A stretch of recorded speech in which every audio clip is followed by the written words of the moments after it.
May tulo na kagad? Ay, bossing! Baka naman kasi hindi matibay yung ginamit nyo. Dapat ang gamitin mo ay cherry loom, ang yerong aluminum. Basta yero, cherry loom. Tibay protektado sa pangmatagalang yero. Mainit at makabuluhang talakayan tungkol sa sports, kumpleto yan dito sa Power and Play. Mula sa mga paborito at naglalakihang atleta hanggang sa mga natatanging Pinoy sports figures na dapat nyong makilala. Ihahatid yan dito sa Power and Play. Bago na, Power and Play na, bago na, Pilipinas tayo na. Sa kapwa ko Pilipino, ipagmalaki ang galing na meron tayo. Ilantad ang likas nating talento at magdala ng saya sa mundo. Sa harap ng pagsubok ay di susuko, para sa pangarap tayo'y porsigido. Magpakitang gilas na pagpapatalo, ipag-iwang natin ang Pilipino. Yan ang Pinoy. Mula noon at hanggang ngayon, talento natin ang bida. Mula sa simpleng bakuran hanggang entablado natin ipakita. May pagsubok man ng Pinoy, pinalalakas ng saya. Saan man tayo sa pulo, Chumbe, Sibay, Lakay, Amiga. Sama-sama pakita ang galing natin katropa sa kapwa ko Pilipino.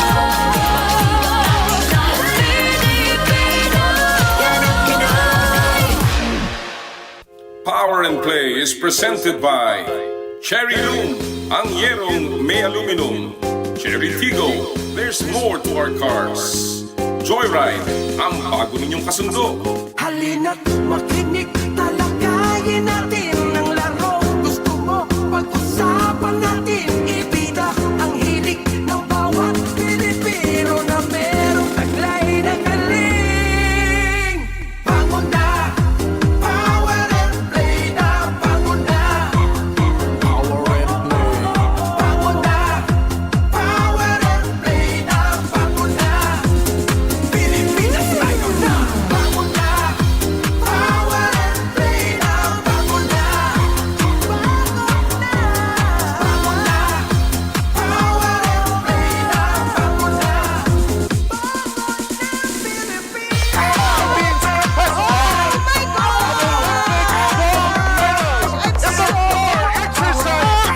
Carlos Eala with 2 gold medals.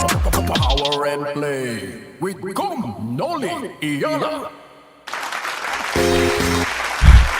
Ang ating pong pangbato na si Alex Eala ay tapos na po ang paglalaro sa Madrid Open pagkatapos siyang natalo sa world number 2 na si Iga Swiatek. Well, kahit papano po, maganda pa rin ang pinakita at pag-uusapan po natin yan ngayong umaga sa inyong paboritong kasalo tuwing almusal sa Sabado. Ito po ang Power and Play. Magandang umaga po sa inyong lahat, mga kapatid. Kamusta po kayong lahat? Mga giliw nating mga suki, mga tagapakinig, yung mga senior citizens, at of course, ang mga giliw natin po mga trabahador sa pribado at sa pampublikong sektor. Magandang umaga po sa inyong lahat. Binabati po namin kayo mula sa aming TV5 Media Center at ako po si Noli Eala. Kamusta po kayo? Yung ating mga suki rin na nakikinig sa kanilang mga sasakyan sa pamamagitan po ng 105.9 True FM. And of course, yung mga nanonood po sa atin sa 1PH on Signal TV, ganun na rin sa True TV, at yung mga nanonood sa Sunday Replay sa RPTV Channel 9. And of course, hello, good morning, good afternoon, and good evening sa mga nakatutok sa Facebook live streaming ng Power and Play. Nako, siyempre hindi po kompleto ang ating umaga kung hindi po natin kasama ang ating kaibigan at partner, the man for all seasons, Jera Season. Good morning, partner. Good morning and welcome back. Uy!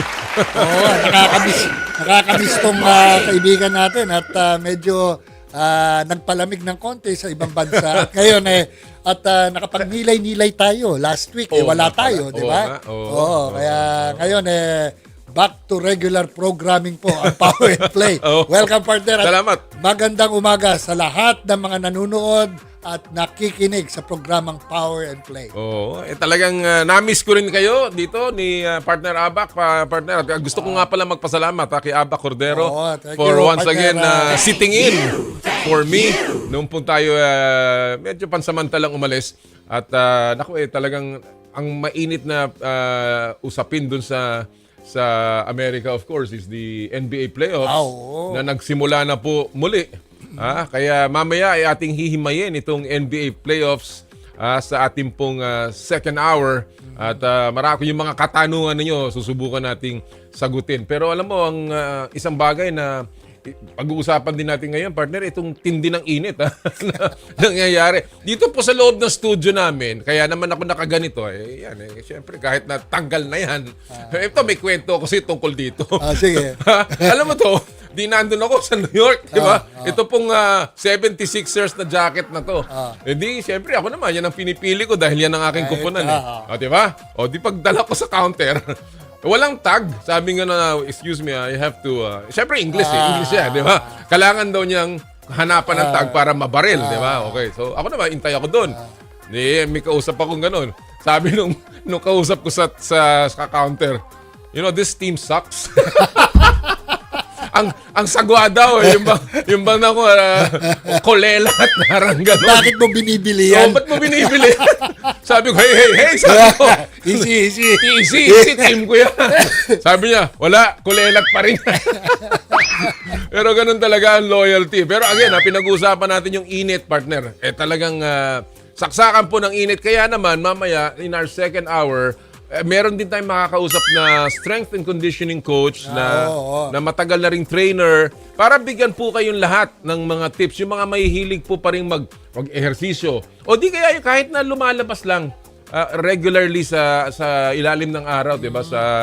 Na talaga nasisikatan at naiinitan kahit sa loob ng bahay. Ano po ang dapat nating gawin para naman tayo ay maging okay? Kasi minsan tumataas ang presyon, partner. Oo, masala kapag mainit. Lakas pag sobra, 'di ba? Kaya yung mga atleta, yung pong mga coaches, mga regular sports aficionados, and of course, the man on the street, ano po ang gagawin natin? Tips para sa ngayon pong tag-init.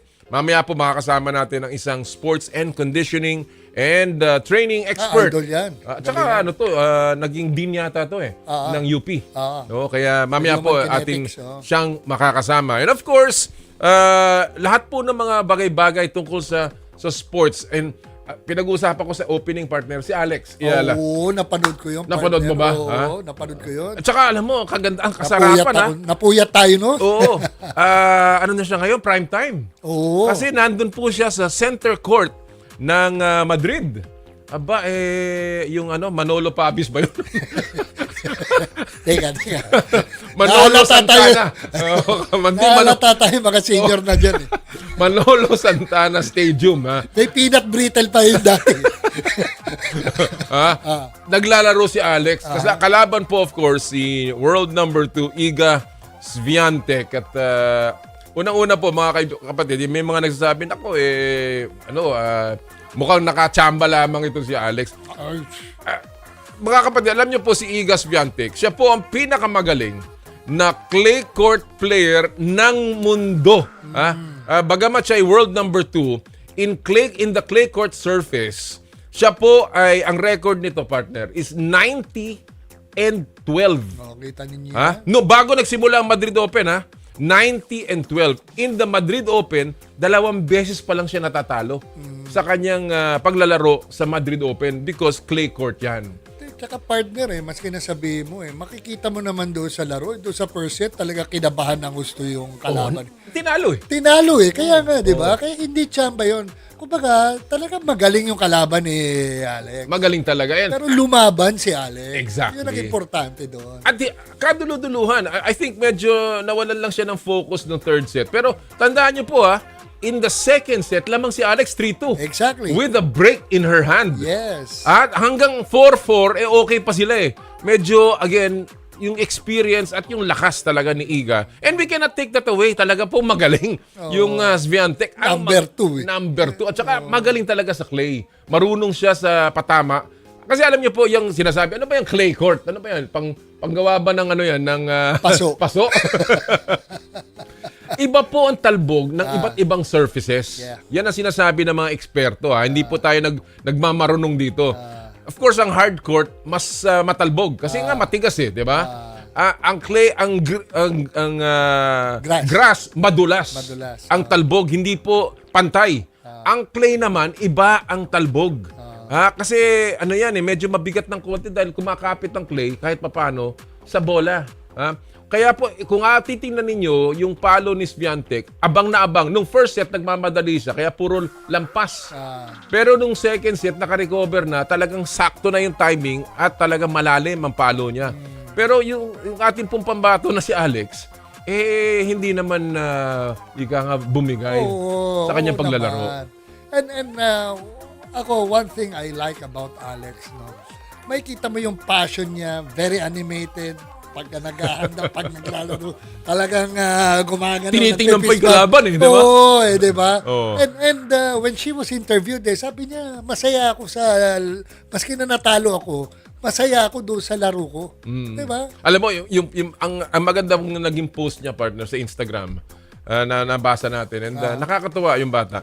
Kasi ang isang sinabi niya, my dad said, sabi niya, yung tatay daw niya nagsabi, remember this, sabi niya, if you want to beat the lion, sabihin po yung mga hari-hari, dahil ang leon ay hari ng gubat, di ba? Kung gusto mong talunin ng leon, be prepared to go into the lion's den.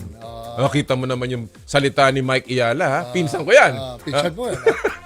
Kita mo naman, ang galing mo pala magsalita, Mike. Lion's Den, sabi niya gano'n, Di ba Lion's Den nung araw, restaurant? Di ba para organization yan? Organization, Lions. Yun nga, Lion's Den. Ang ibig niya sabihin, huwag ka matakot. Kung gusto mong makipagsabayan sa pinakamagagaling na player, kailangan pumunta ka dun sa mismong kuta ng mga magagaling na player. And that's why she's now in the center stage of the Madrid Open. And also, it is a acknowledgement, partner, ng kanyang, yung naging impact niya on tennis. Yeah. Dahil yung kanyang paglalaro nung Miami Open ay napakalaki ang naging impact sa tennis. Hindi lamang po siguro from the perspective ng mga players, bata pa to, nakaisa, pero makakaharap pa namin to. Pero from the impact of tennis in general, lalong-lalo na yung tennis in developing countries, malaking bagay yung ginawa ni Alex. Actually, yan kumbaga sa advertising and public relations, no, Alex Eala is a very good copy. Yes. Ika nga, di ba? Yes. She's pretty, she's talented, and the way she moves while playing tennis, di ba? Yung fashion niya, di ba? Kaya talagang magkakaroon ng maraming followers kay Alex Not only locally but internationally. Parang girl from Ipanema yan, partner, Tall, dark, young and lovely. Pero talaga naman po napakaganda. And, well, speaking about that, si Alex po, nakausap natin ang kanyang ama. So, she's very upbeat. Okay lang sa kanya. She knew that she was getting into something really big, and she's very happy with the way she performed doon sa mga fans ni Alex. At siya po ay lalaro muli in about 2 weeks. Makatapos lang po itong Madrid Open, dediretso na sila sa Rome Open, sa Rome, Italy. Doon po ang susunod na laban ng inyo pong inaabangan at ating pinagmamalaking Philippine Pride na si Alex Eala sa Rome Open. At sabi ni Daddy Mike, kung magiging maganda ang kanilang performance din doon, after that, diretso na sila ng Paris for the French Open sa Roland Garros. Yun ang mabigat. Ngayon, kung hindi siya papalarin doon sa Rome Open at maaga siyang may eliminate, meron pa silang isang sasalihan na WTA 125 tournament. Ibig sabihin, medyo mas lower level. Just as a tune-up before the French Open. So, yun po ang plano ni Alex Eala na mismong galing pero po kay Daddy Mike. Pero qualified na siya sa French. Nasa main draw na siya. Main draw na siya. So, performance. Kaya nga, kahit papano, hindi niya kailangan maaga sa Paris.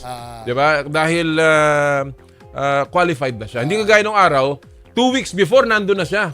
Kasi kailangan siya mag-qualify. Ngayon, qualified na siya sa main draw. So kahit papano, meron siya mga tune-up matches. Tune-up yun. Just to prepare for the French Open sa Roland Garros. So again, mga kapatid, i-congratulate of course ang ating pinagmamalaki na si Alex Eala sa kanya magandang performance. World rank number 72 na, partner. And again, ito pa, isa pang impact, partner. May kausap ako isang tennis expert. Ang dati nating Philippine champion na si Raymond Boom Boom Suarez.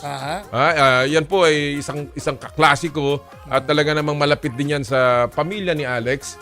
At sabi niya, alam mo, partner, sabi niya, ngayong nasa loob na siya ng top 100, nothing but positive na ang mangyayari sa kanya. Yung points niya, puro puntos ng puntos yan habang naglalaro siya and joining tournaments while she is ranked within the top 100.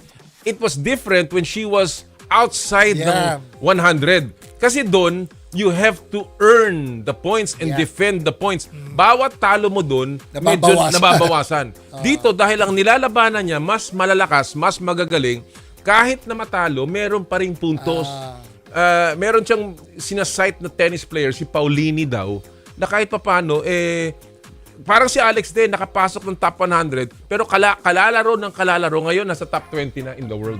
So that is what we are looking for kay Alex at this point. At saka maganda rin dyan, partner, di ba? The mere fact that Alex Eala nga, a very good copy, and she's an Asian. Kaya yung global market ng pag-appreciate ng tennis, lalaki. Tama. Hindi lahat puti. Tama. Di ba? Oo. Nakita naman natin yan nung si Leila Fernandez nanalo. Noong si Emma Raducanu nanalo. Yan ang mga kumbaga, yan ang mga nasa peg ni Alex di ba? Na from nowhere, biglang nakilala. Multiracial ang kanilang yung pong mga players na yon. And of course, nung araw, yung mga tipong mga Michael Chang na, 'di ba, biglang napunta sa scene. Again, it's always good to see these Asian players, this from non-tennis powers na pumapasok sa top ng tennis world at lumalaban sa mga napakagaling na player. Sabi nga nowhere to go but up. But UP. Yan po mga kapatid. So again, patuloy po nating suportahan at ipagdasal ang ating pambato na si Alex Eala in her continuing campaign dyan po sa WTA and ngayon papunta na po sa French Open. Pero alam mo, partner, ang isa pa nating tinututukan ngayon, itong ating pag-uusapan sa ating pong unang segment dito na ating pong kung saan natin hinihimay ang isa sa mga may init na issues this week pagdating sa palakasan sa What's the Score?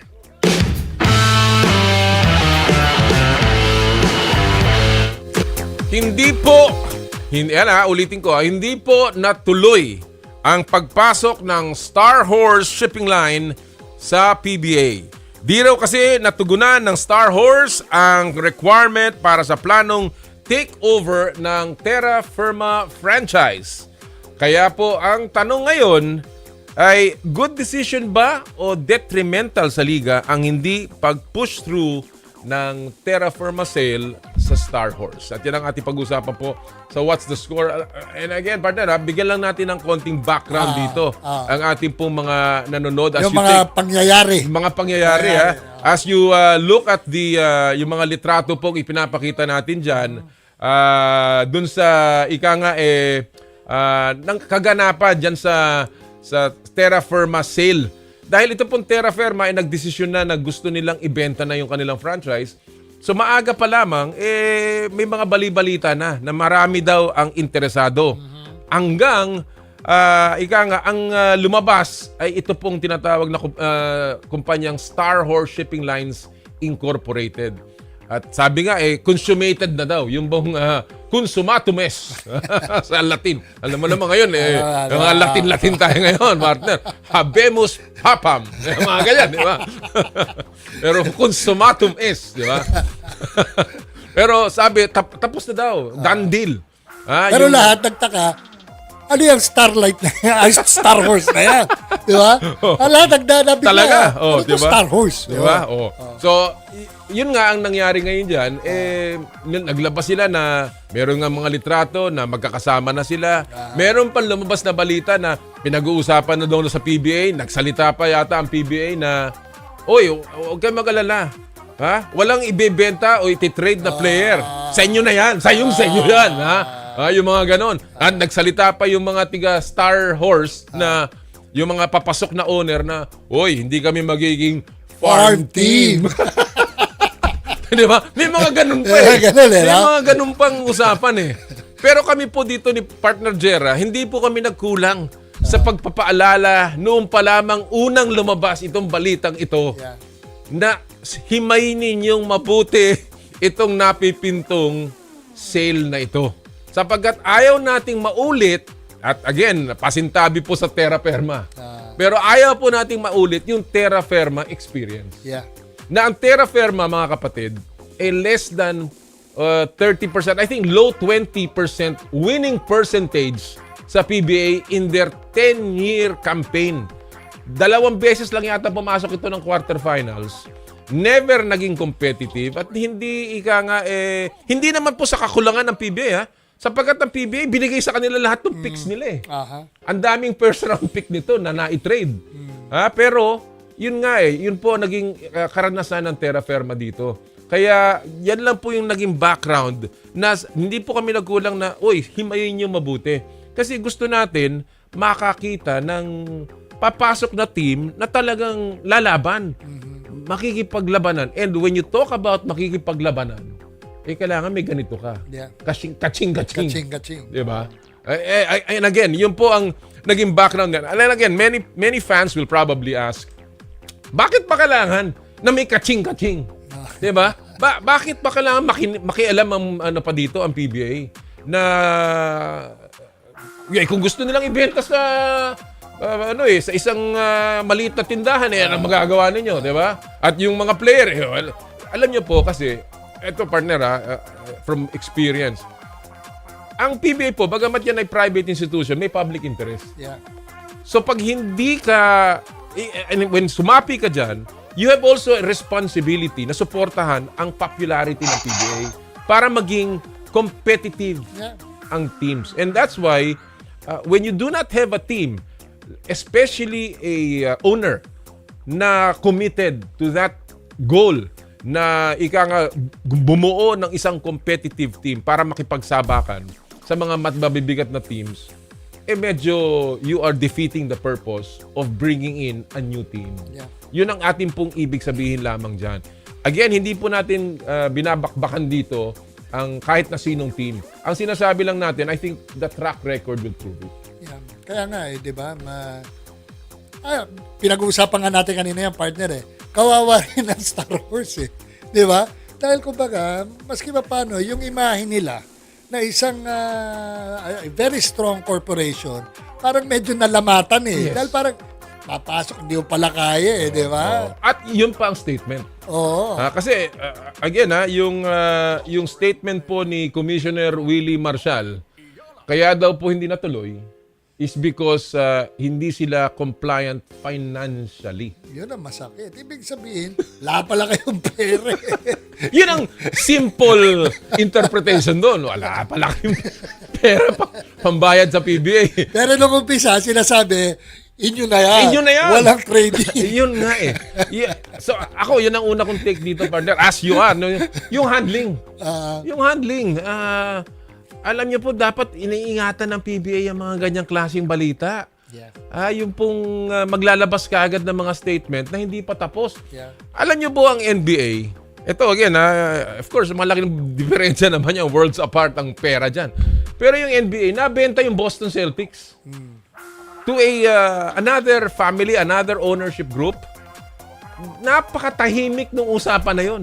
Walang may nakakaramdam na malapit na mangyari dahil nagsalita yung ownership group na gusto na nilang kumbaga isalya yung kanilang stake sa Boston Celtics, and Boston Celtics is a defending champion of the NBA. Pero hindi yung pinag-uusapan very loosely sa NBA. Wala yung mga okay na yan, done deal na mga ganun, di ba? May mga litrato pa, di ba? Pero dito parang ganun-ganun lang and napakahirap nun sapagkat tandaan nyo po, hindi po ang basketball is the end all for companies, ang dami pa po niyang negosyo na maaaring maapektuhan by diba? just a simple statement na hindi ka financially capable to be in the PBA. Ang bigat nun eh. Ito pa, may sumunod doon, di ba? Oo. Nagsalita rin ng PBA. Oo. Pero may 3 pang interesado. Manunuyaw. Sana muna, wag na muna sa amin lang ako personally, no? Dapat hindi na muna sasabihin na may 3 pa di ba? Siguraduhin muna natin kung anong talagang yung talagang sure buyers, di ba? Dahil hindi naman parang lupa to na nagbibigay ka, alam mo, magpapatplanong magpatayo tayo dyan ng 10-story building Pero wala pa talaga, di ba? Hindi ba lumabas din yung ganyan, ang papatayo doon ng PBA Coliseum? Na-interview natin si Governor Chavit. Wala naman pala. Di ba? But, tama ka, partner Ay, ito na naman, 3 sutor. Ito po siguro kailangan ko sabihin to. Sapagkat, alam nyo po, marami tumatawag sa akin. Bago pa to in Star Horse po, marami na tumawag sa akin kung meron daw akong kilalang interesadong bumili ng isang PBA franchise. And kaya ko po alam itong balitang ito, matagal na. Sapagkat bumalik yung mga taong yun sa akin na nagtatanong na naman yung buyer mo, interesado. Sabi ko, akala ko may Star Horse ka na. Hindi daw tuloy. Mga 1 buwan na ho yan. Alam ko na ho yan. Dahil, alam mo, ito pa, sasabihin ko, and again, in all candor at gusto lang po natin matulungan, natawagan ko po dito si Commissioner Willie Marshall. And I told him about all of the documents that we received about Star Horse. Hindi po natin nilabas dito ang Star Horse documents in fairness to them. Sapagkat sinabi na nga namin ni partner Jera, mahusay na kumpanya to as far as being a shipping line. Wala akong problema. Sila ay profitable. Pero again, we are just checking kung akma sila sa pagpasok sa PBA. Hindi naman po dahil wala silang kakayanan. Pero tama ba na pumasok ka sa PBA na ganito ang operations mo? So again, we were not lacking in trying to tell this, but now the question is, what happens next, partner? Dahil natanda mo, nasabi dito ni Kinito Henson, matagal na, na itong Terra Firma, matagal nang gustong umayaw dito po sa PBA. Hindi lamang po this year. 7 years ago, they've been telling the PBA, ayaw na namin. And you cannot blame them sapagkat baka tapos iba na yung kanilang direksyon o yung Terra Firma is not necessarily yun ang kanilang business strategy. Diba? O masyado nang magastos. So, bakit pinipilit na manatili ng PBA ang isang team na ayaw na? Hindi, di ba? Sabi mo nga kanina, partner, yung before the program, how many years yung mandatory na dapat? 5. Lagpas-lagpas na di ba? 10 na eh. 10 na So, Kaya pwede na. Kung ayaw nila, pwede naman silang umalis. Dahil natapos na nila yung obligasyon nila. In fact, if I was to advise Terra Firma, they can even come up with a leave of absence And that was what, kung hindi ako nagkakamali, Shell yata nag-leave of absence yan Yes. Di ba? Oh. Sinabi lang nila, leave of absence. Leave of absence na muna kami hanggang mabenta. Diba? And then, magkaka-dispersal ng players. Alam mo, siguro yan ang wini-worry ni Commissioner Willie. Paano yung magiging player? Hindi po Meron naman pong president. Meron pong paraan para yung mga players na yan maprotektahan. And there will be a dispersal of players. And of course, contracts will be respected. Hindi naman pwedeng, ayoko na, hindi ko na rin babayaran yung mga player ko. Diba? Hindi naman pwede yun. Diba? So, but ang punto dun is, what happens next? Ngayon na naglalaro pa itong Terra Firma, and yet gusto na umalis, para bang ano yan, partner? Para bang biyahero na alis na. Hindi makaalis. Ayaw pa alisin. Biglang sabi, may ticket ka na, aalis ka na. Biglang, fake pala yung ticket mo, hindi ka pa rin makakaalis. Diba? Ang hirap nung kanilang sitwasyon. Sabi mo nga, moral ng player. Yung nga yung moral din ng player sa kakababa di ba? Paano ka talaga lalaban ng gusto para alam mo naman mawawala rin naman to, di ba? Kaya, again, so many questions have yet to be answered here ng PBA, and the problem here is, ayaw sumagot. Yan ang problema. Bubuksan ninyo yung usapan, biglang pag kayo na ang tinatanong, hindi na makasagot ang PBA ng derechahan. Alam mo, ito mabalik ko lang. I know there are may mga rason kung bakit, di ba? Na hindi natin pwedeng masabi or hindi talaga natin buong alam. But there are two clubs na talagang very active sa basketball. Chooks to Go dati at saka yung Strong Group. Di ba? Bakit wala tayo narinig doon? Kumbaga, ito talaga proven track record to, kaya lumaban sa PBA. Di ba? At may pera. At may pera. Di ba? Bakit hindi nila i-consider yun? Nag-aantay na lang ang therapy. Well, hindi natin alam kung sino tong 3 suitors na naman. Tatlo pa no? Meron talaga exact number Pero yung tatlong suitor, ba't ang pinili ng Terra Firma itong Star Horse? Diba? Kumbaga ikaw yung magandang nililigawan, meron diyang tatlong magigiting na naka magarang sasakyan. Ang pinili mo yung medyo hindi magara. Diba? So kumbaga sa kabaliktaran, nawala si Aida, si Lorda at si Pe. Iba nakuha si Neneng. Ay, naku. Kaya po, ito hindi naman natin ginagawang katatawanan. Pero ang punto lang ho dito, there is an impact to the PBA. Yes. Yung pong desisyon, sinong papalit sa Terra Firma, at yung desisyon kung mananatili ang Terra Firma naglalaro. Ngayon, ang record ng Terra Firma, 1-3. Kaya nga. Nung first game nila, nanalo sila. Akala ko nga, okay, dahil may pangakong we will play well dahil last conference na namin ngayon. Ngayong hindi sila sigurado, anong magiging desisyon? I think the initial thought process here is dapat ang Terra Firma mismo ang mag-anunsyo. Hindi ang PBA. Alam niyo, ang PBA labas dito Ito ay between Terra Firma and their fans na dapat sabihin ng Terra Firma anong plano nila. This is our last conference whether or not may meron kaming maibenta namin ang aming franchise. That is it. Diba? We will go out with a bang. Yeah. Huwag nyo na sabihin may tatlong sutor. Yung tatlong nanliligaw, tigil nyo na yan. Diba? Tigil nyo na yan. Pero partner, tama yung sinabi mo kanina. Diba? Looking back, there's already a precedence. Yung nag-leave of absence. I think that's the best route for Terra Firma. Oo, yun talaga. Para, di ba? Para matapos na to, tapos move on. O, sino kayo na interesado? Sino kayo na interesado dito sa prangkisang ito? Correct. Diba?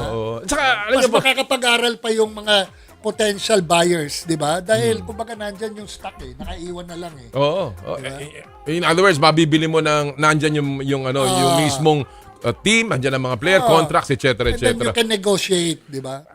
Naintindihan ko yung side ng PBA in fairness dahil mas madaling maggumawa ng schedule pag even number Pero is that enough? Diba? Yun lang naman Is that, tama, nakalagay sa hindi nakakomply ang Star Wars sa mga requirements natin in terms of financials. Ang bigat naman ng sinabi mo, Mr. Marshall. Dapat tumigil na, period. Hindi naka-comply sa Star Wars ng mga requirements natin. Period. Wala na yung financial. Kayo naman, again, sana mga kapatid, ito'y maging leksyon. But again, inaabangan natin dito kung ano mangyayari after this. But kung again, ako, partner, magsalita ang Terra Firma that maybe this is our last conference. Either we take a leave of absence or we will just be out of the PBA. Ganun na. And we will respect all the contracts. That's it. Tapos. Period. Ngayon, merong sumulpot na. Hindi mag-usap-usap na lang. Bago kayo mag-anunsyo, di saka kayo tapusin nyo na muna lahat. Ganun nangyari sa Shell dati, di ba? Ganun, nung binenta ang Shell. Tahimik muna. Biglang malalaman natin. I think that was Santa Lucia nakakuha. Hindi. Ang nakakuha sa Shell was a... I believe it was may isa pang kumanan. That was during my time. That was during my time. So again, pero tahimik, di ba?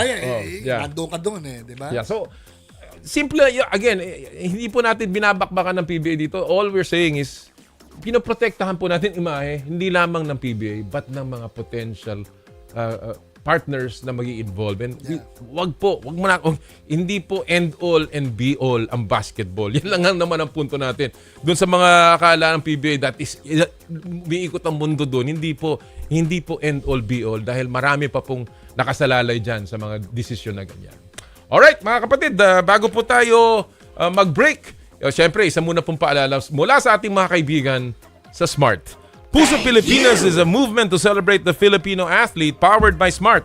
Follow them on Facebook, Instagram, Twitter, and YouTube. Get a chance to win exclusive Puso Pilipinas merch by sharing their Facebook page in your social media accounts with hashtag Puso Pilipinas. The Giga Life app is the latest mobile app from Smart that lets you discover and enjoy your passions with the different Giga promos.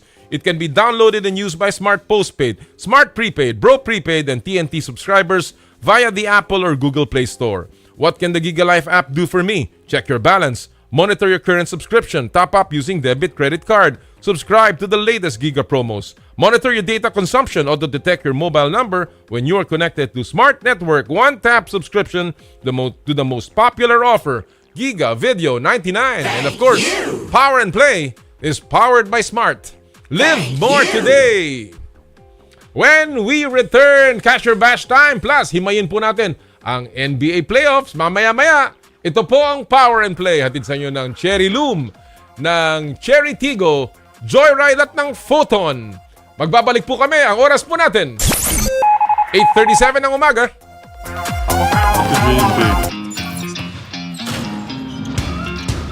To be a voice of my generation, to inspire resilience in the face of roadblocks. And in sharing my stories, I let others share in my passion.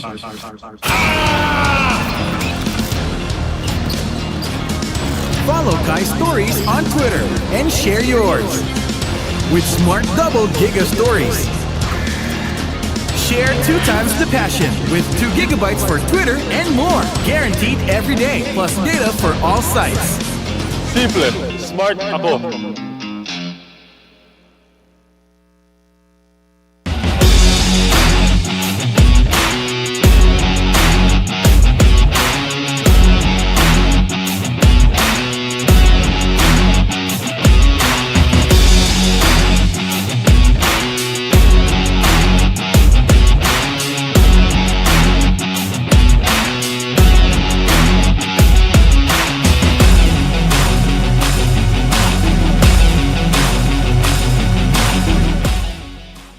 Ito ang programang inaabangan, mga paborito mong balik sa True FM. On 105.9. Dito tayo sa totoo. Sa kabila ng ingay at kalituhan sa mundo, sa gitna ng mga panahon ng kawalan ng katiyakan, sabi niya, "Be still and know that I am God. I will be honored by every nation. I will be honored throughout the world." Psalms 46:10. Repent. Turn to Jesus today. He is the only way to heaven. Brought to you by MX3.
Bossing, baka naman kasi hindi matibay yung ginamit nyo. Dapat ang gamitin mo ay cherry loom, ang yerong aluminum. Basta yero, cherry loom. Tibay protektado sa pangmatagalang yero.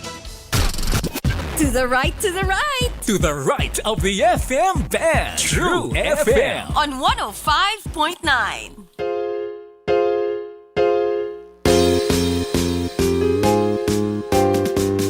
Welcome back sa Power and Play, mga kapatid. Ngayong umaga po ng Sabado.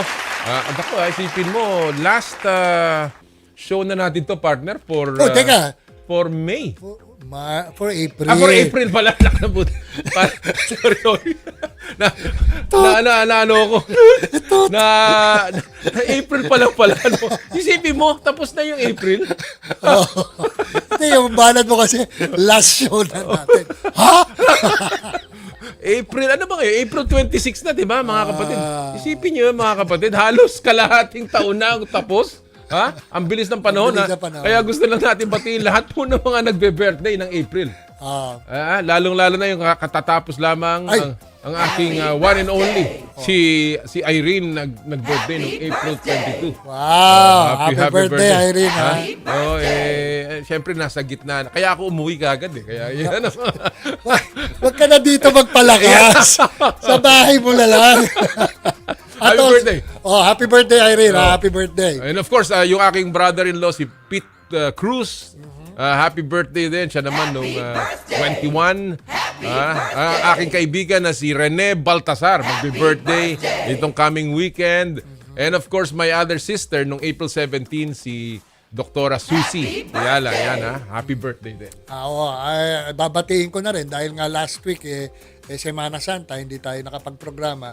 Gusto ko rin batiin ng happy birthday ang aking paboritong kapatid na lalaki. Yan. Nag-iisang paborito ko dahil dadalawa lang kayo. Si Dr. Gigi Season. Happy birthday na nag-celebrate nung April 16. Happy birthday, Happy birthday, Doc. Doc. Happy birthday. Tol. Tapos, birthday din, belated rin, kay Jotel Viray. Uy! Happy birthday, partner, parang Jotel. Para naman kami dito. Basta Mayo na lang, nasa Mayo na lang. Ano ba naman yung magpadala ka dito na isang boteng makanan, di ba? And of course, binabati natin ng happy birthday ang tatay ng ating executive producer, si Joey Santillan, na matagal ko nakasama sa PBA. Happy birthday, Joe! Happy birthday, Joe! Buti na lang at hindi nagmana si Mike sa'yo. April 16, si Joey Santillan. Kaya happy birthday. At sa lahat po ng mga nagsasapit na kanilang birthday nitong April, sana naging mainit ang inyong pag-celebrate ngayong April ng inyong mga birthday. Of course, binabati po natin muli ang lahat ng ating mga suki all over the Philippines, lalong-lalo na po sa San Pablo City and of course sa Tanawan, Batangas. Kamusta po kayo? Oy, pahabol na bati kay Ma'am Cherry Baile. Naku, ang ating pong bossing dito sa 105.9. Happy birthday, Ma'am Cherry. Naku, paano naman kami dito ni partner Jera? Andiyan ka lang eh. Nakapag-almusal na kami pero pwede pa kami kumain na almusal. Happy birthday, Cherry. Happy birthday. Partner, mga kaibigan natin sa Pangasinan. Mas mabigya kabuwasan at si kayo namin, dito na Dlingayin, Pangasinan. At also, gusto kong batiin ang isang regular na nanonood ng Power and Play na kabalayan ko. Ang magaling na manunulat, si Al Mendoza. Uy, nga eh. Every time pala nanonood ng Power and Play. At the other day, nanggaling sila sa Boracay. Favorite ko yan. Si Partner Al. Nung panahon ko pa sa PBA. Alam mo, he is one of my toughest critics. Pero ni minsan, Partner Al, ikaw lang mismo magsabi, ikaw ba binan kita sa PBA? Talaga, di ba? Di ba? Boss! Happy birthday. Happy birthday. Thank you for supporting. Ayan, thank you. And also, gusto ko rin isa pang batiin, regular din na nanonood sa atin. Pero tatay-tahimik. Yung anak ni dating BAP President Moying Martilino, si Monch Martilino, na 1 year lower sa akin sa college sa UST.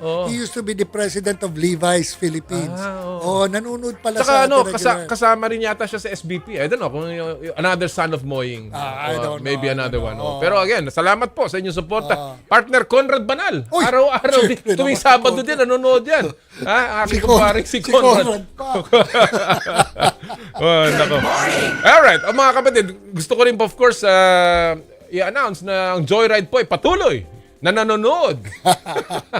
Salo na yung mga riders ang sumasakay. Huwag lang kayo manonood sa inyong cellphone habang nagra-ride kayo. Pero ang Joyride po patuloy na namimigay ng kanilang top-up promo dito po sa Power and Play. Simple lamang po, i-download ang latest version ng Joyride Super App. Kuha na ng screenshot ng app's home screen. Napadala nyo po ang inyong screenshot sa Power and Play FB page via private message kasama ang inyong buong pangalan at registered mobile number. At kami po'y pipili ng 5 mananalo ng 1,000 pesos JRPay wallet credits na inyo pong pwedeng gamitin sa Joyride Delivery, Motorcycle Taxi, Joyride Taxi Cab, Joyride Car, at ang Joyride Super Taxi ng Joyride. Ha? Again, thank you so much sa lahat po ng mga Joyride, ang aking mga partner dyan sa Joyride. Alright, at this point mga kapatid, siyempre, pasok na natin ang ating masayang huntahan dito po sa ating paboritong portion na Cash or Bash.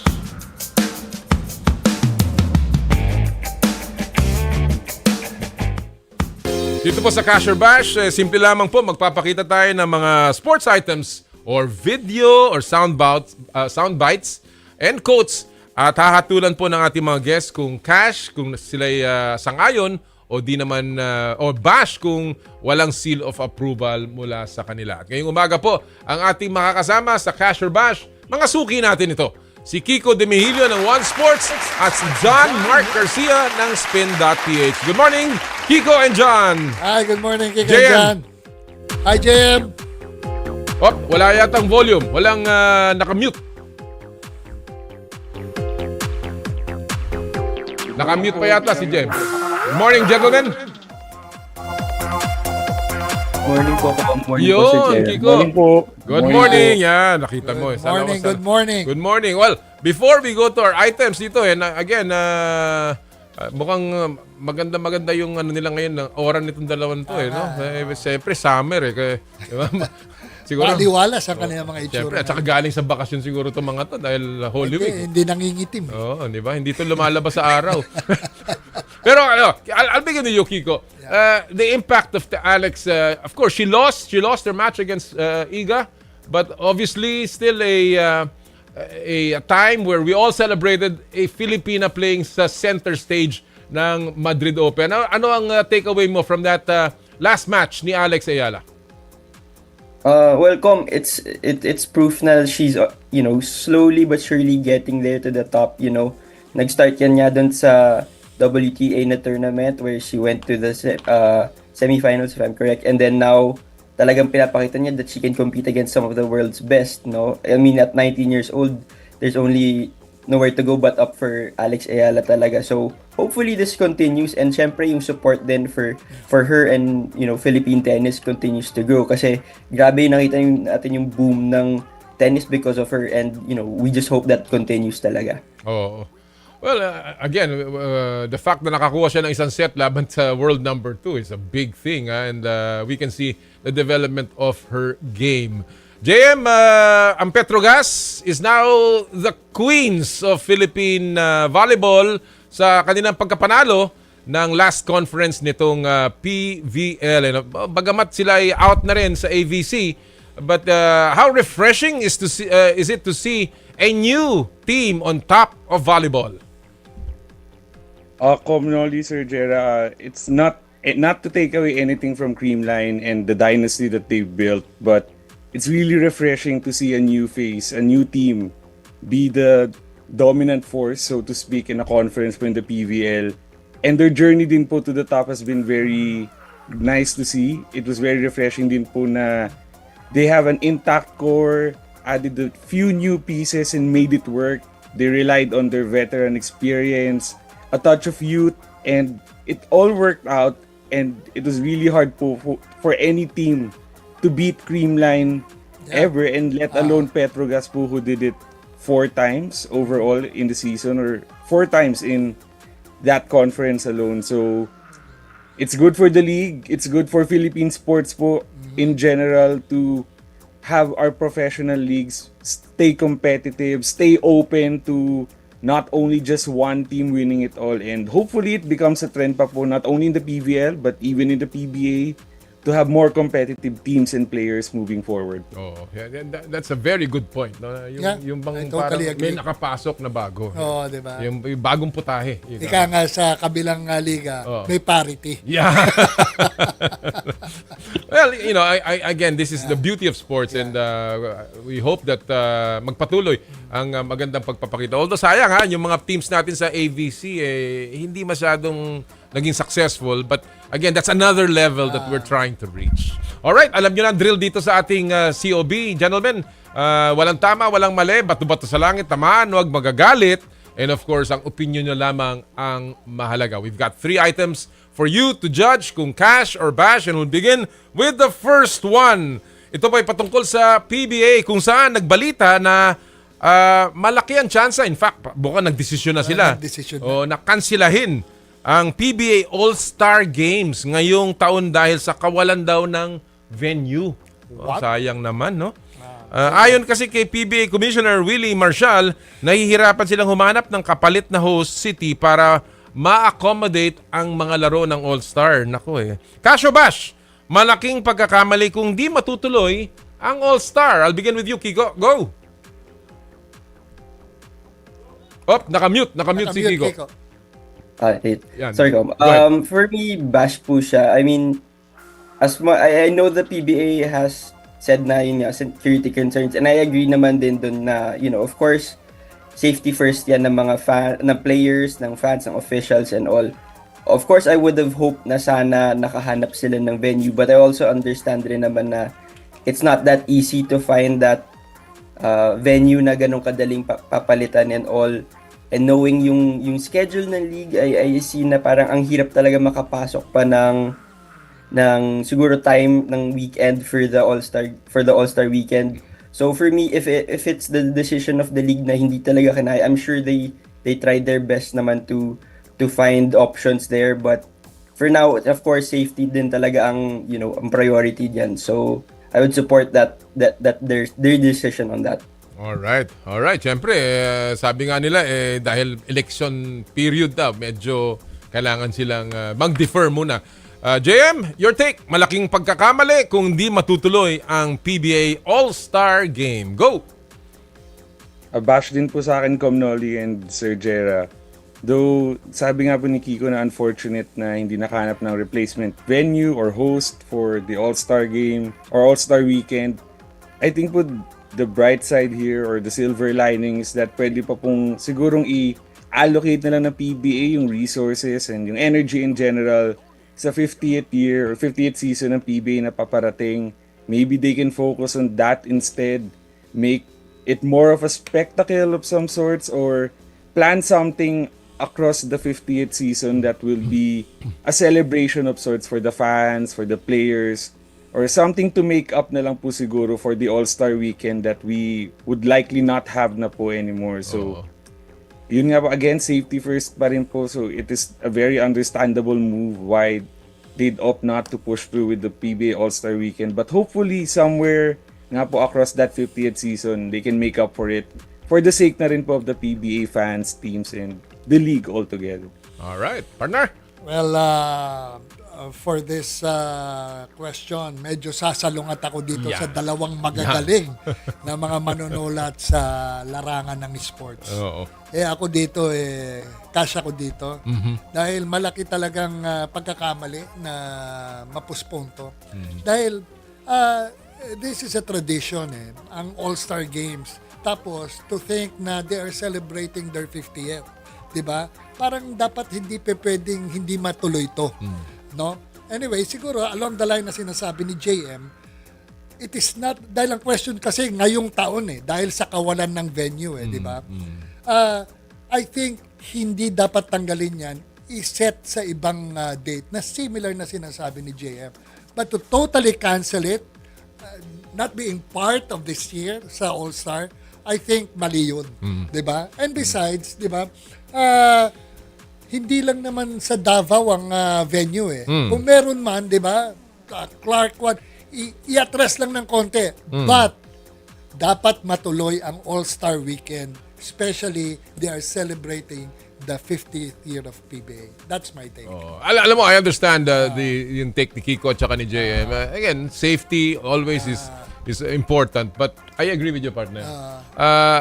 My two takes here. Number one, foresight. Planning. Alam mo, kahit papano, yan ang kakulangan. And again, ayoko na nga magsalita. But sometimes it's just that it's hard to see na ito'y pinagpaplanuhan ng mabuti. Alam niyo po ang All-Star Weekend, yung kinikita dyan, ay nakakatulong sa mga work ng ginagawa ng PBA. And since this is the 50th year, napakahalaga nito. Walang venue, bakit hindi nyo gawin sa Phil Sports Arena? Hindi naman kailangan maging weekend, parang lalabas ng out of town. Matagal na pong hindi nag-All-Star game sa Metro Manila. I started the tradition na talagang mag-All-Star Weekend. Nung araw nga, All-Star Week yan eh. Back in 2004, nang ginawa namin sa Cebu. That was the first time, and alam ko, Willie Marshall got this idea about this law. But it's been a while na hindi naglalaro sa Metro Manila ang All-Star. Why not in the Phil Sports Arena? You do not have to do anything fancy. But maybe open up the gates, libre lahat, just make, and get the fans to be there for an all-star spectacle, diba? Bring in charity. There's so much that can be done.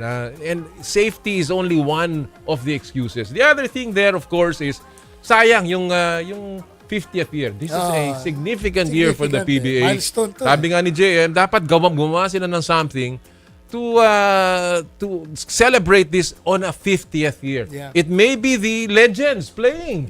Kung saan, itong mga legends nga, kung saan umiikot eh. Dito natin isama sa All-Star. Yun, hindi naman iniinda ang safety nun Di sama mo dyan. It could be a legends game coupled with the current players and teams. It will be something different. Ang problema, and I hate to say it, kulang sa planning. So ako, medyo ako dito. I'll have to say cash na dapat, ito'y malaking pagkakamali. Sana, pinag-isipan pa bago nagdesisyon ng before they ganito. announce it. Oo.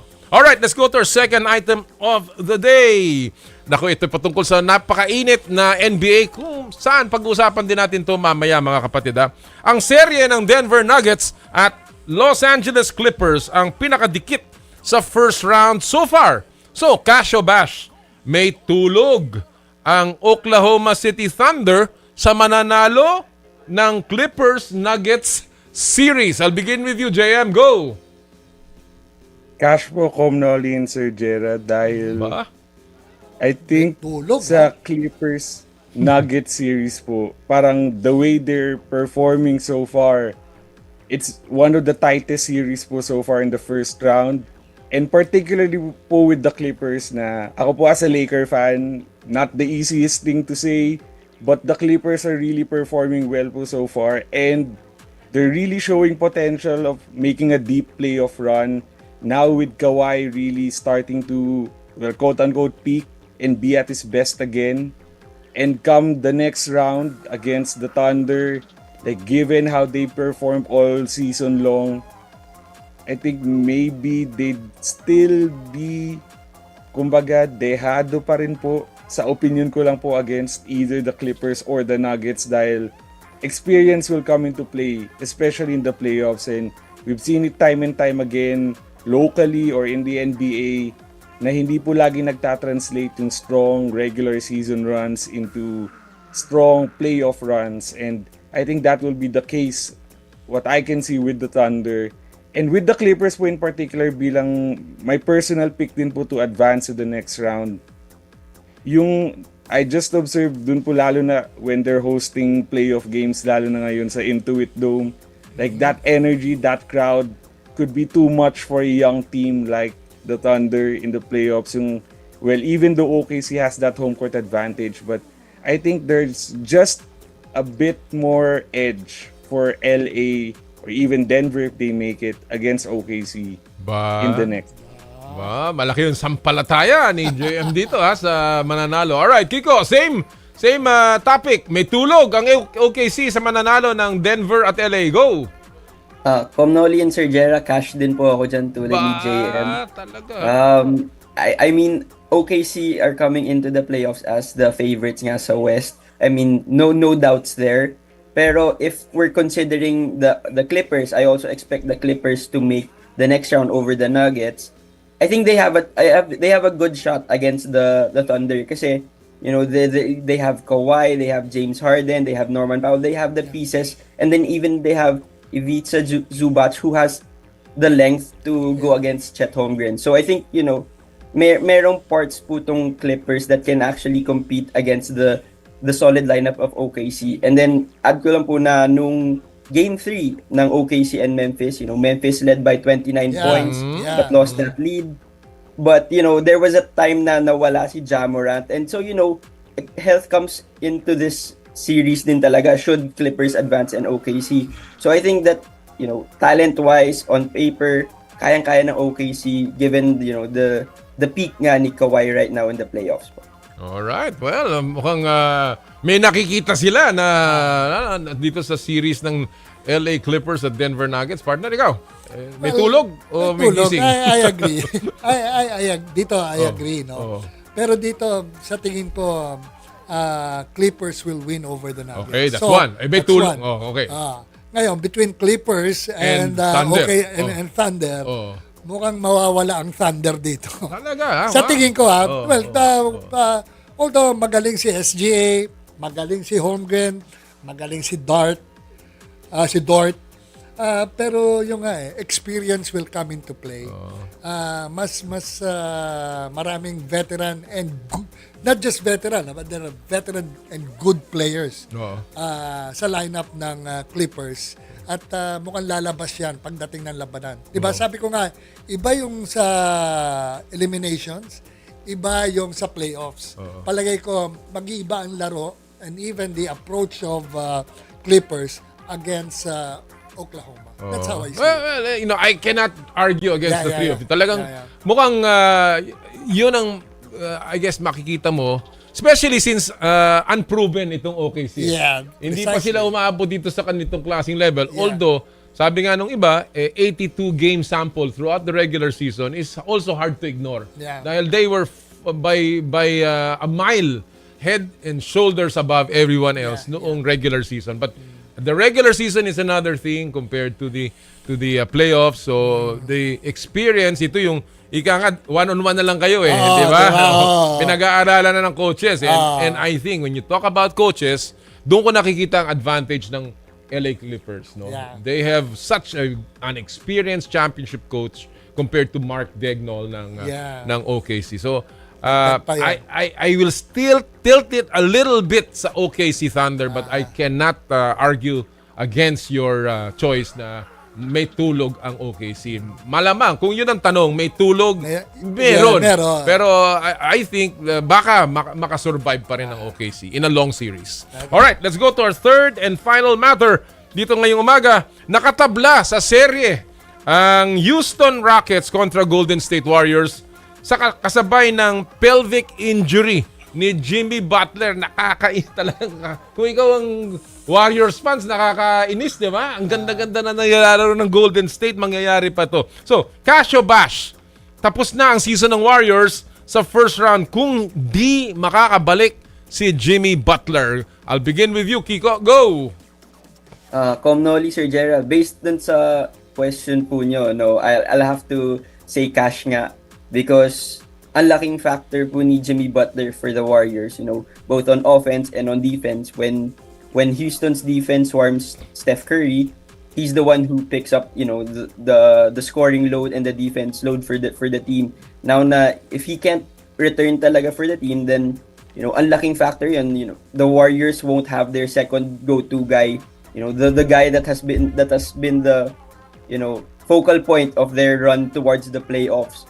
And Houston has been physical this series for the Warriors. So continuing that, I just think that they'll just tire out the Warriors and advance to the next round without Jimmy Butler.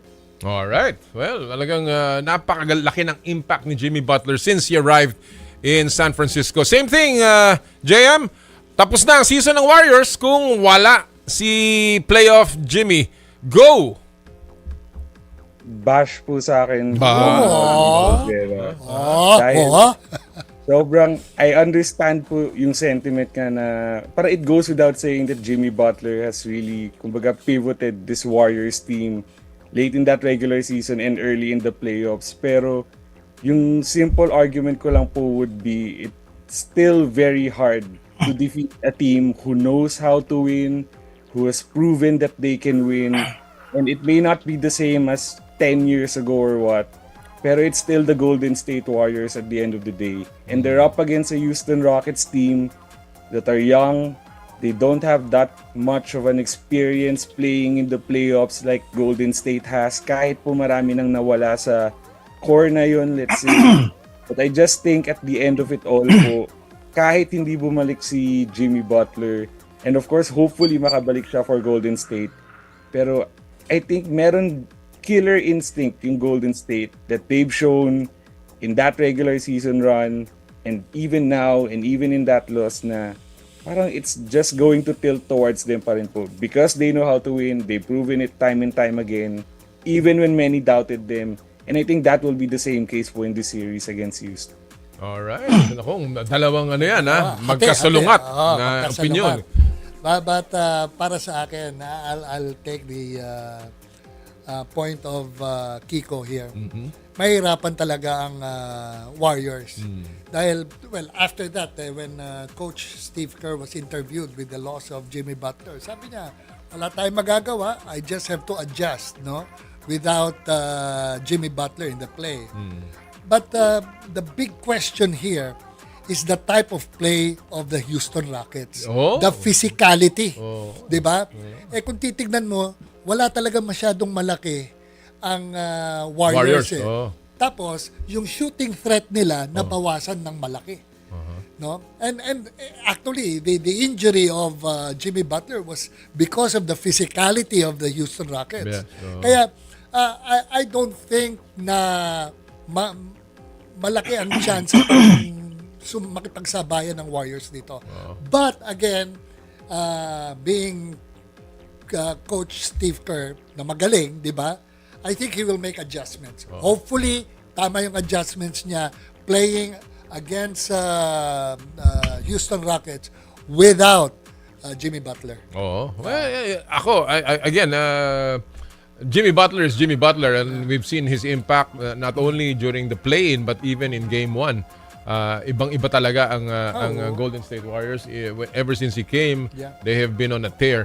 But losing a guy like that, napakalaking bagay. So, ako, I have to, again, based on the question, kung tapos na ang season in the first round, kung di makakabalik si Butler, I'll have to say cash also. I think mukhang mahirap yung ganyang klaseng even for a young and maybe inexperienced relatively na Houston Rockets, at the end of the day, it's still Jimmy Butler that you are losing. But we'll never know dahil this is only, of course, kung di makakabalik. Kung makabalik, di ba? Kaya nga, kung makabalik, ibang usapan. Ibang usapan yan. But it's gonna be a very interesting series, and again, the championship tradition of Golden State ay nandiyan pa rin. So, we'll see.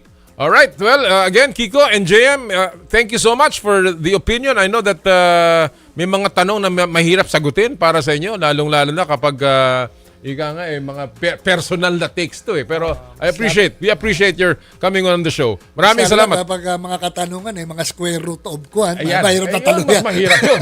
Pag tinanong ko na kayo ng square root of 37. Mahirap yun. Thank you so much, Kiko and JM. Okay, magsasawa. Thank you, JM. Salamat po. Talking about the NBA, well, may 30 game ngayong araw na to. Lumalamang ang Orlando Magic kontra Boston Celtics in Game 3. At sa kasalukuyan naman, lamang din ang Pacers kontra Milwaukee Bucks at the half in Game number 3 as well. Alright, when we come back, bago yan pala. Siyempre, panoorin muna natin ang ating mga viral videos at pop culture sa mundo ng palakasan sa Stop and Pop.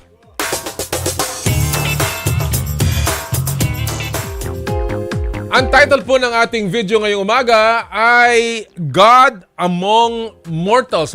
Mukhang parang sine to. Parang sine yung itatampok. Panoorin niyo po to ha. Tingnan niyo po itong parents race na ito sa Jamaica Naku, pambira yung tumatakbong yan, oh. May isang babae dyan na nangingibabaw sa lahat. Talagang iwan yung ibang magulang. Wala talagang chance yung iba dahil ang babae sa video ay walang iba kung hindi si multi-Olympic and world champion Shelly Ann Fraser-Pryce.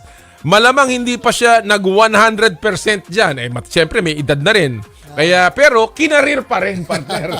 At yun yung sinasabing, there's a level to this. At yan din po ang ating Stop and Pop.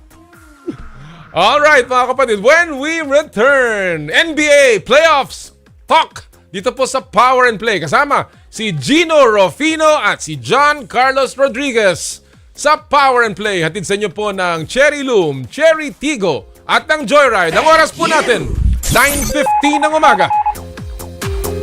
Big. To be a voice of my generation. To inspire resilience in the face of roadblocks. And in sharing my stories, I let others share in my passion.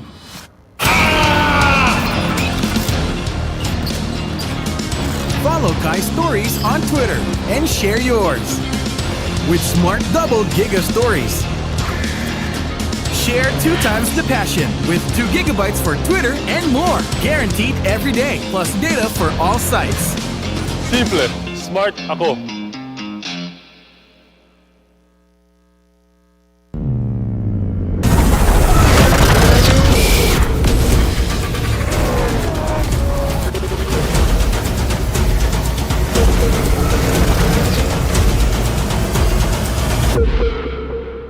Ito ang programang inaabangan.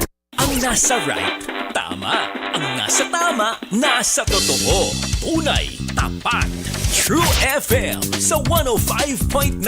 Dito tayo sa totoo. Hi guys, today we'll get to know Bjorn Usok, Dunkin's newest endorser. Usok, what's your current favorite drink? Dunkin' Ice Breve.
kailangan ko na naman palitan ng bubong ko, pare. Mag-iisang taon pa lang yan. May tulo na kagad. Ay, bossing! Baka naman kasi hindi matibay yung ginamit nyo. Dapat ang gamitin mo ay cherry loom, ang yerong aluminum. Basta yero, cherry loom. Tibay protektado sa pangmatagalang yero. Maraming salamat po dahil saan man ang True FM. Naroon din kayo sa 105.9 na tayo. Dito tayo sa totoo. Power and Play with Noli Eala. Alright mga kapatid, bago po tayo magpatuloy sa Power and Play on our second hour, gusto lang po natin magpasalamat of course sa lahat ng mga tagapagtaguyod ng Power and Play. Unahin ko na po of course ang Cherry Loom, ang yerong may aluminum. Sa ganitong babago-bagong panahon mga kapatid, sobrang init tapos biglang uulan. Kailangan natin ng matibay at protektadong bubong. Dapat ang bubong ay yerong may aluminum. Kapag may aluminum, tsak na pang matagalan. At isa lang alam kong dekalidad na yerong may aluminum, yan ang Cherry Loom. Tibay protektado sa pang matagalang yero. Cherry Loom, ang yerong may aluminum. Thank you! Photon Motor Philippines, Photon Trans Van. Sa usapang versatile at durable passenger van, reliable option ang Photon Trans Van e-models. Ang Photon Trans Van ay equipped with a 2-liter Octane diesel engine, 6-speed transmission, 135 horsepower, 330 Newton-meter of torque. Di ka mabibitin sa pakay ng biyahe mo. Komportable paghatid ng 13 hanggang 15 pasahero kung ikaw ay nasa transport business. Dependable na pang-deliver ng goods and services for commercial use. May 5 years or 150,000 K warranty pa. At sa usapang maasahan, Photon is now 18 years strong in the Philippine market. Tawag na sa inyong pinakamalapit na Photon dealership. Photon, gawa ng Pilipino para sa Pilipino. Thank you! Joyride, ang inyong bagong kasundo. No more waiting na sa Joyride QR Code Instant Booking. Parahin lang ang Joyride MC Taxi driver at i-generate ang QR code sa Joyride Super App. Ipaskan ito sa driver para match agad. At sa Joyride Super Taxi Hatid Airport Service, wala nang hassle sa pagpunta sa airport para sa inyong flight. Pre-book a ride to the airport from 2 weeks to 24 hours prior to your departure. Fill out the pre-booking form or scan the QR code to fill out the pre-booking form. For inquiries, you may call Joyride Super Taxi Hatid Airport Hotline at 0920-948-6550 from Monday to Saturday. Thank you! 717 Deli, serving quality, classic, premium sandwiches. Treat yourself to a feel-good meal today. Located at 3rd floor, 53 Connecticut Street, Green Hills, San Juan. 717 Deli, keep you smiling with every bite. Thank you! Skin, your face and body anti-aging center with branches at Alabang Town Center and Green Hills, San Juan. For your skin assessment and treatment schedule, please call 0917-890-1640 or 0977-809-8886. Thank you! Smart, live more today. Thank you! Rudy Project Shades, elevate your performance and style with Rudy Project. Thank you! Maraming salamat po sa lahat ng ating mga tagapagtaguyod ng Power and Play. And at this time mga kapatid, we are ready to go sa ating pong susunod na segment, ang usapang NBA Playoffs kung saan saksakan ng daming napakagagandang mga series na nangyayari po ngayon.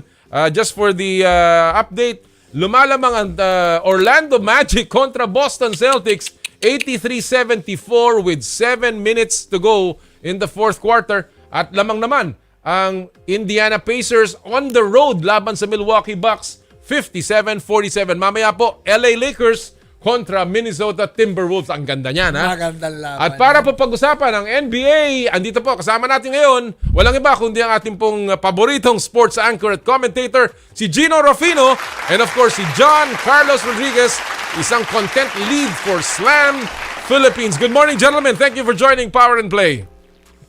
Good morning, gentlemen. Good morning, Com. Good morning to the viewers of Power and Play. Good morning, Com, Sir Jerry. Gina, good morning. Salamat. Jera Season is with us, no? And I want to go straight to the point here. It's been a interesting first round after the play-in. In fact, some very unexpected results already are happening, and we can see the developments in the NBA. And I want to go a little bit about yung bawat serye dito, gentlemen, no? Kasi ako personally, I think there will be some series that will be swept. There will be some series, I think, some series that will probably be 5 games lamang. Maybe 2 or 3 series that may go all the way to the Game 7th seven. game. Yeah. Kaya I won't go into to my own predictions here. Pero Gino, let's talk about the top muna, yung Cleveland at saka yung OKC. Well, right now, they're both up in their series. Cleveland is 2-0. OKC is 3-0. They're looking really good. What do you think is the floor and the ceiling for these two teams? For these two, for Cleveland and for OKC? Yeah. I think both of them can make it to the finals for sure. I mean, they've proven in the regular season. Alam naman natin, regular season, ibang-iba sa playoffs. But still, we're talking about two teams that have been super dominant. I don't think we've seen a team in the regular season be as dominant as the OKC Thunder. SGA has barely played in the fourth quarter throughout the entire throughout this entire season, and that tells you how good that this team is. So I think they can make it to the finals. I think Cleveland can make it to the finals. Syempre, it may not be the best rating finals if those two teams make it, but they definitely have the pieces to make it there. They also need a little bit more experience. Sure, yung sinabi nga ng mga guests niyo kanina, but I think the ceiling at least is the finals for both of these teams. And John Carlos, you think it will be a disappointment if they don't?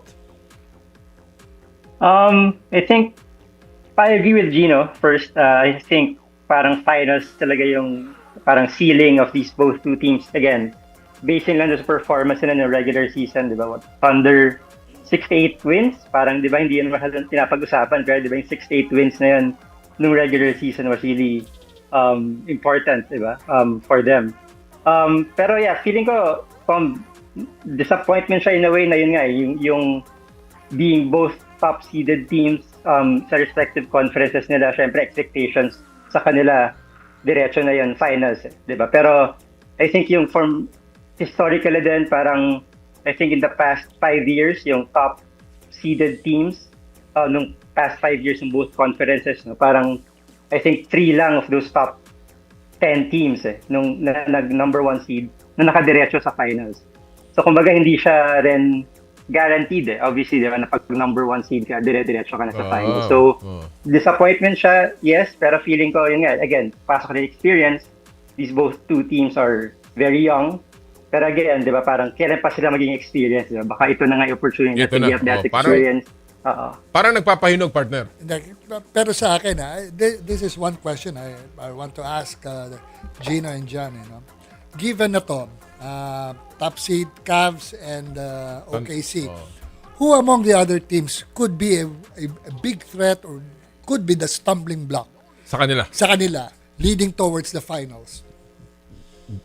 Gino, maybe. Gino. For the Thunder, in all honesty, I can see.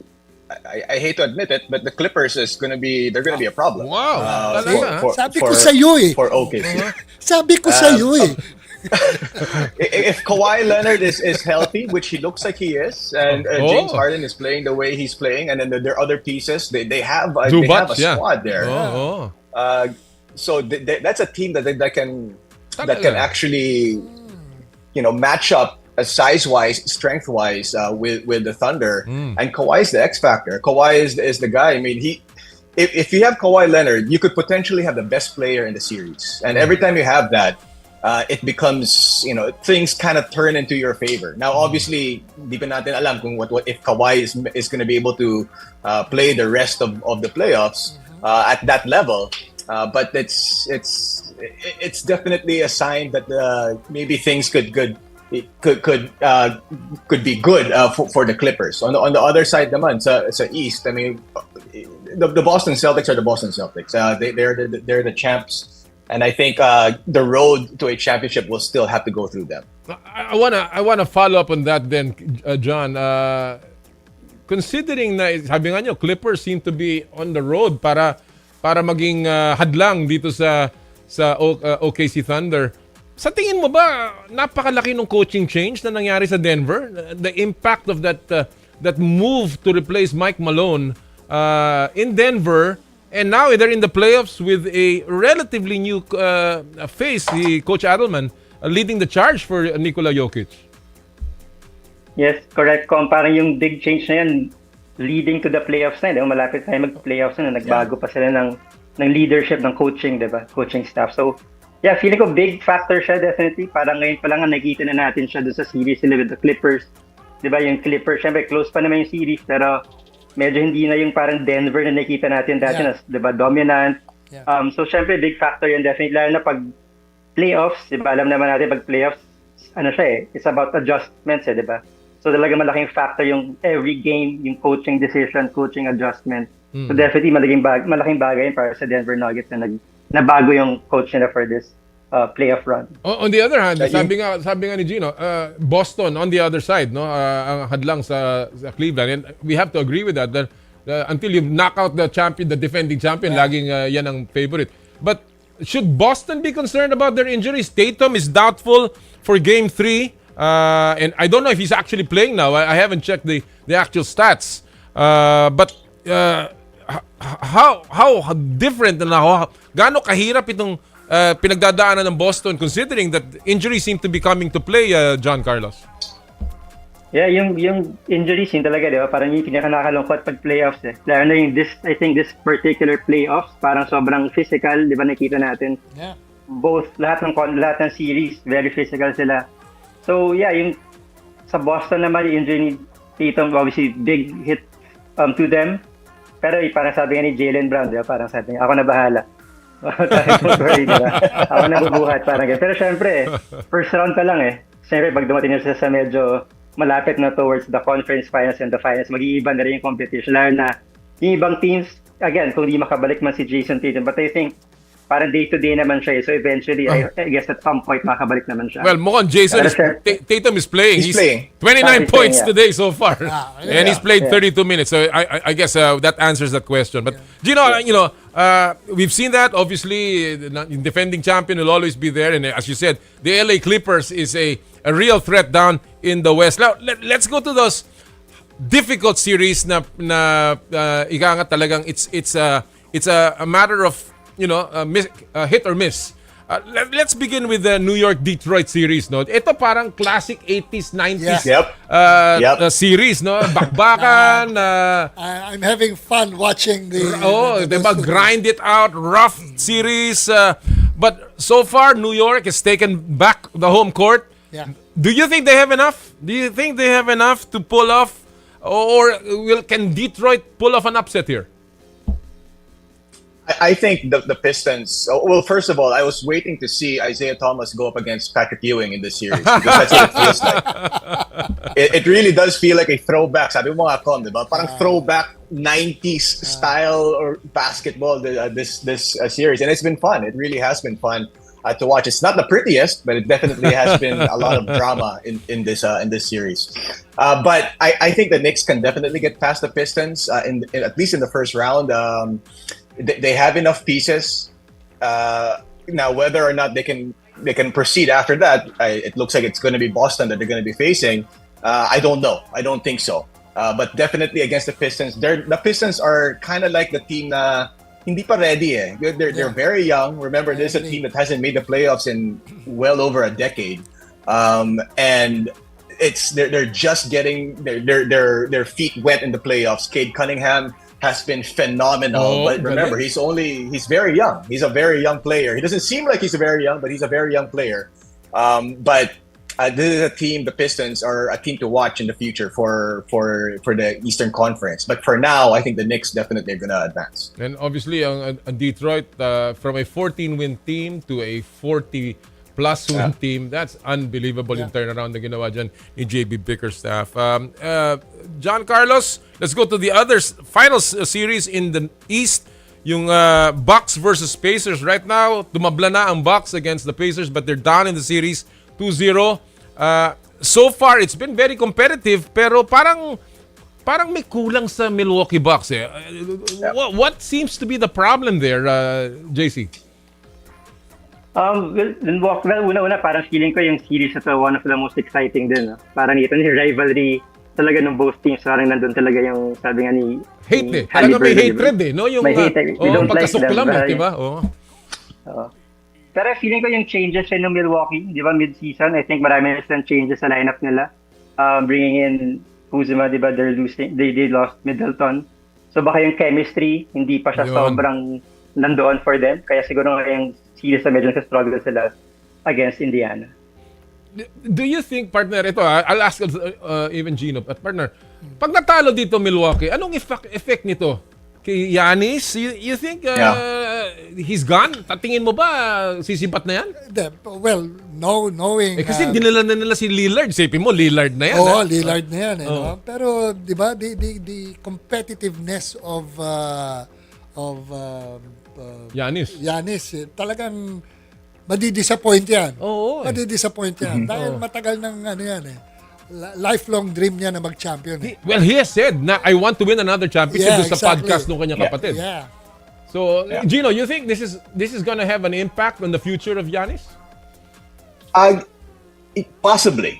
This is a team that kind of they got Damian Lillard to appease Giannis. Now, it didn't turn out well because of health issues and whatnot, and defensive issues as well.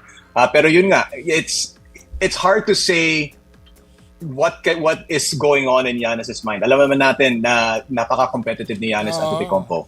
He is a champion. As you said, Com, he wants to win another one. Sinabi nga niya sa podcast ng kapatid niya. But the franchise has done what they can to try and get there again for in the duration of Giannis' stay in Milwaukee. Yun nga lang, they've missed several times. They missed on the Drew Holiday trade. They missed on the other moves that they've done. But they're trying. They're trying to try to get to be competitive again. That they're not just a one and done championship team. Yun nga. Will it appease Giannis Antetokounmpo? I don't know. I don't think so. I think his time in Milwaukee could possibly be affected if they don't get past the Pacers. And the Pacers have been very, very impressive. Low-key moves. I agree. Tandaan mo, yan ang pumasok sa finals last year, against the Boston Celtics. And this is a team that has made those small moves, and yet, again, sabi nga si Gino, si John Carlos, yung chemistry. When you build chemistry like that, iba yun Talagang nakakatulong yun. Lalong-lalo na sa yung gipita na, di ba, partner? Kaya, okay, let's go to this very interesting matchup of Houston at Golden State. Back in the West, kung saan the big development is Jimmy Butler, yung pagkakabaksak niya in game number 2. John Carlos, there's doubt that Jimmy will return, although they're trying to put it low-key. Ayaw nila masyadong na. Baka may kasamang drama na may drama na to, diba? Pero, again, are they done kung mawala si Jimmy? Sa tingin mo? Wala na? Tapos na? Feeling ko, for the first round at least, feeling ko kaya pa naman nila. I mean, that's just my opinion. Feeling ko they can stretch that series. With Steph being Steph. I think lalo na pag playoffs, di ba, parang si Steph naging talagang he's parang peak form, di ba, pag playoffs na. But definitely after this series against the Houston Rockets, baka mahirapan talaga sila without Jimmy Butler. Naman nakita natin yung run nila towards the playoffs, di ba, na nandun si Jimmy. Naging iba rin talaga yung takbo ng laro ng Warriors, definitely with Jimmy there.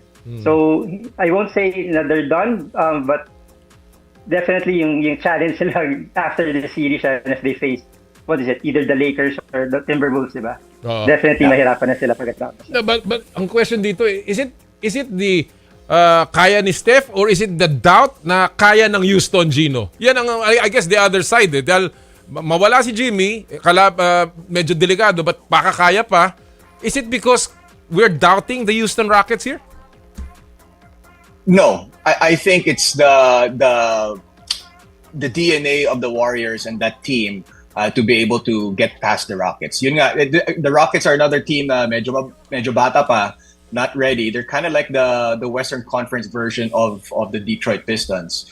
And they're gonna get there, right? They're gonna be a team to watch out for in the future in the playoffs. And right now they're pushing the Warriors. But I just don't think Jimmy Butler will miss much time. I think he'll. Actually, Gino. Nakita niyo ba yung baksak niya? Ito na. Actually, I agree with Gino. We don't have any first-hand information on the seriousness of the injury. In the injury, yes. But having seen Jimmy Butler before when he was playing for the Heat, talagang yung competitiveness niya, maski na talagang pagod na pagod, lumalaban siya. And the mere fact, optics, masakit yung bagsak dahil nasa ahod Pero tumayo siya, naglakad Para palagay ko, drama lang to I think if he will not make it in this next game, maglalaro yan. So in other words, hindi naman serious. Hindi serious. That's how I see it. I hope. It could be serious for mortals, pero if you're Jimmy Butler, exactly, di ba? Sa atin masakit yun, pero kaya ni Jimmy Butler yan. That's how I see it. Yeah. All right. Well, let's go to the favorite series ni Gino, which is the LA Minnesota series. Kung saan stressful to, Com. Stressful yung series na to. I've seen your comments online, and I can see the stress in your comments. Pero I'll begin with you, John Mark, kasi I don't want right away to get the objective opinion of Gino. Baka mahirapan But, obviously there are holes in the lineup ng LA. Alam natin yan. Marami nagsasabi kulang sila sa big man. And that is exposed in game number 1. But yung Luka LeBron is always, when you have Luka and LeBron, it always gives you a shot. Diba, John Carlos? Yes, correct. I mean, to stop two players mo, LeBron and Luka, with their playoff experience, obviously. Malaking bagay kagad yun Si LeBron, I mean, siyempre nandun yung stats ni LeBron will always give you the stats. Pero hindi pa natin nakikita, feeling ko, in the series, yung LeBron di ba, para si Luka pa rin mostly yung bumubuhat ng Lakers at this point.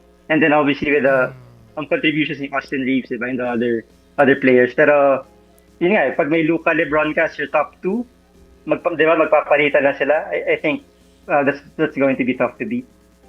Gino, in a 7-game series. Well, so in other words, John Carlos is saying that it's still LA because of the not only the experience, but I guess yung quality ni LeBron at ni Luka. And if that is the case, and I want to just presume here or give a scenario na it will be LA, but of course Game 3 will be a pivotal game in this series, no? Do you think Minnesota is underachieving? Because matagal na natin, marami nagsasabi they've got one of the best players in Anthony Edwards, and yet they've always had this problem just moving up in the playoffs. Is this a team that has been just underachieving, or in the moves they've made have not been really impactful sa kanila? I think you nailed it right there, Con. The moves they made last year, they were close. They were close to making it to the finals.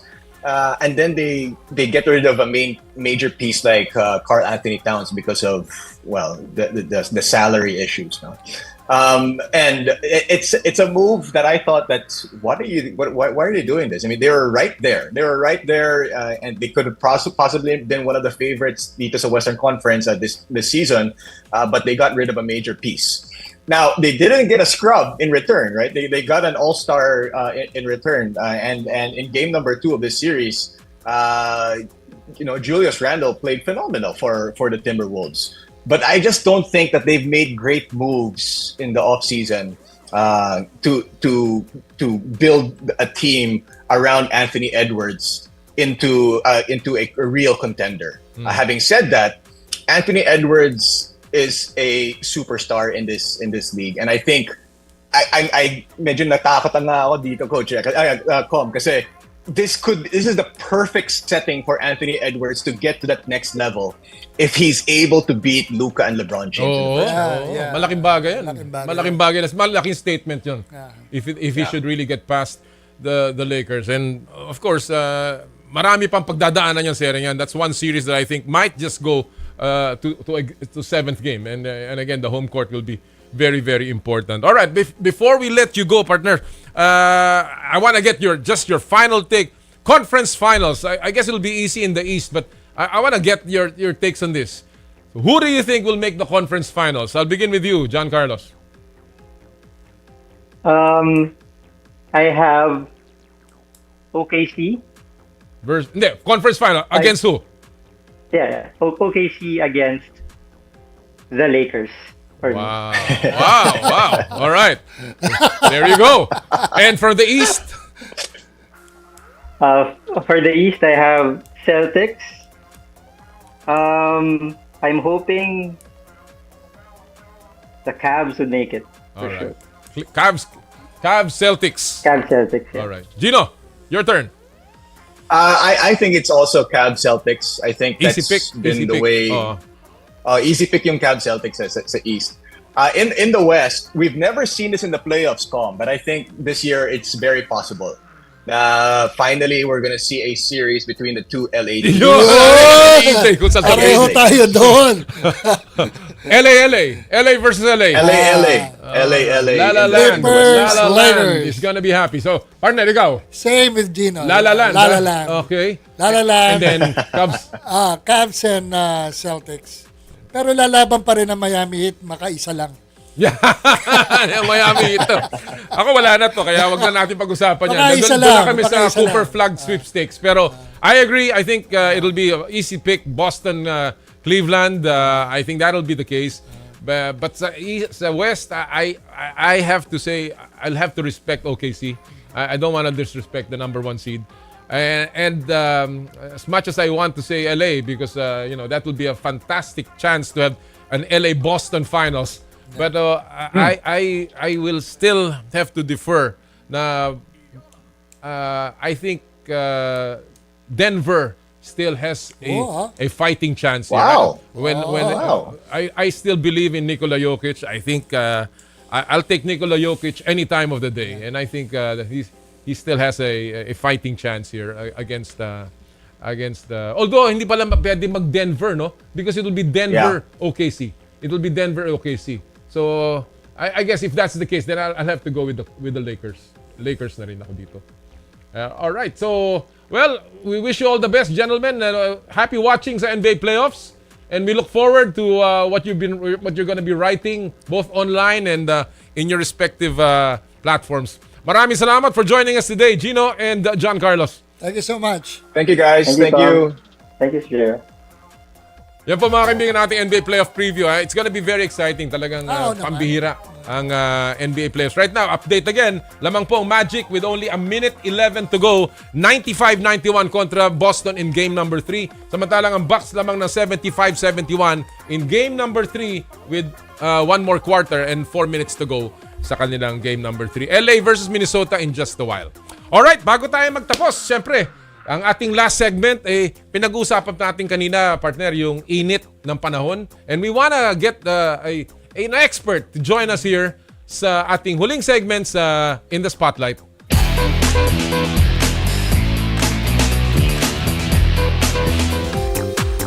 Of course, ang ating pong pinag-uusapan ay ang panahon at ang paano ba mag-training sa ganitong klaseng kondisyon na napakainit at minsan tayo ay nagkakaroon ng problema. At kasama po natin dito ang isang guru, talaga namang nirerespetong authority pagdating sa sports conditioning and of course, sports sciences. Walang iba kundi ang isang dekano, si Mr. Herc Calianta.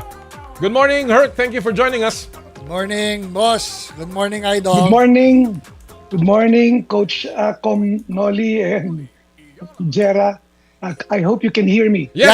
We can hear you loud and clear. Yeah, before Okay, I want to start with this, and kasi I don't want to take too much of the, medyo naubusan tayo ng oras dito, but it's summertime and laging mahirap pag summer, ang hirap huminga, ang hirap, ang init, So let me begin with your tips for coaches.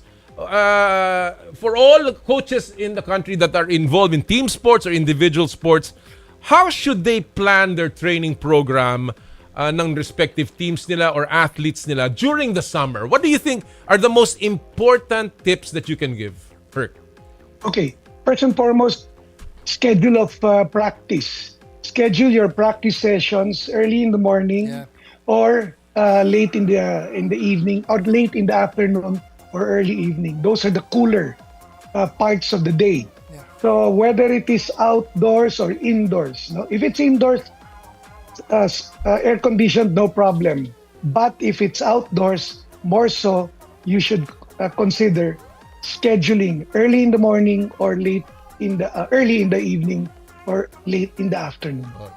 Then also, make sure you monitor the temperature, the air temperature. It's not only the air temperature, it's supposed to be the wet bulb temperature. Ibig sabihin, yung heat index is a good way to monitor. Anything beyond heat index, anything beyond 38 is already potentially harmful. Okay. Yeah, because our skin has a temperature of 32 degrees. So anything beyond 32 degrees in terms of ambient temperature is already too hot. We cannot radiate anymore. Magandang tip yun. Magandang tip yun eh. Dahil, di ba, Herc, ngayon pa lang, 5:30, labas ng araw eh. Correct. Pagdating ng 6 o'clock, mainit na eh. Di ba? So, we can see a lot of runners, weekend warriors, nasa outdoor, ang init-init na. And even golfers for that matter, no? Kaya, Herc, ang malaking tanong dyan, di ba? Palagi naririnig natin is to hydrate. Hydrate. Is there a big difference when it comes to hydration if you just drink plenty of water or you drink mga sports drinks? What's the difference? Or, syempre, mahal din yung energy drink na yan. So, what is your take on this? What is your advice?